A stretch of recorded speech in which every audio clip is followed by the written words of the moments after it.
And if we're going to understand Jesus, we must understand the traditions, the instructions of the sages about the scriptures of Israel.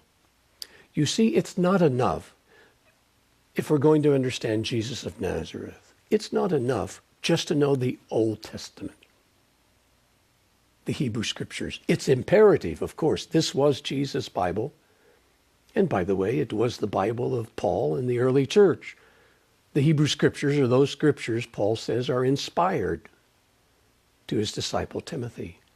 But if you really want to know Jesus of Nazareth in his historic setting and his inherently Jewish matrix, you've got to know the teachings of the sages about the scriptures.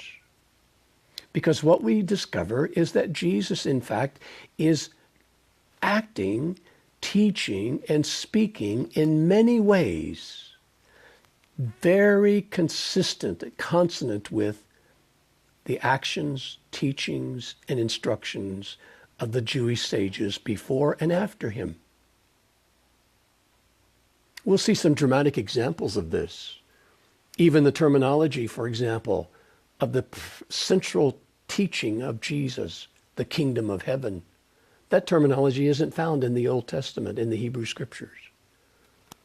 It's terminology he got from the Pharisees and from the sages. And we'll discover how important it is to understand what they taught about the kingdom to understand how Jesus is speaking about the kingdom. Now, this brings us to an important distinction here. On the one hand, we're going to see Jesus thoroughly immersed and drawing upon these ancient wells of Jewish wisdom. On the other hand, in the living waters that flow forth from him, we're also going to see important ways in which Jesus is distinct from rabbinic Judaism. We're going to see ways, for example, in which his teachings on the kingdom draw extensively upon Jewish understanding, and yet we're going to see ways in which his teachings of the kingdom are unprecedented. We're going to see ways in which many Jewish sages spoke and taught like Jesus. And yet we're going to see times where Jesus speaks with an authority that's unprecedented, and he's making claims that were considered scandalous. So we have to have a bit of two hands in this.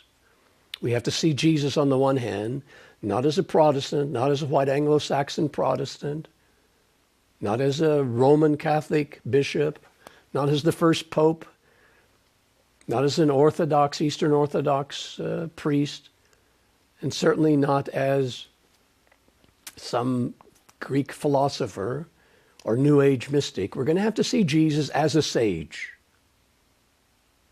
We want to understand all we can about the Judaisms of the Second Temple period, and especially those strains of Judaism related to the Pharisees and later the rabbis, because this is the stream that Jesus is in mostly.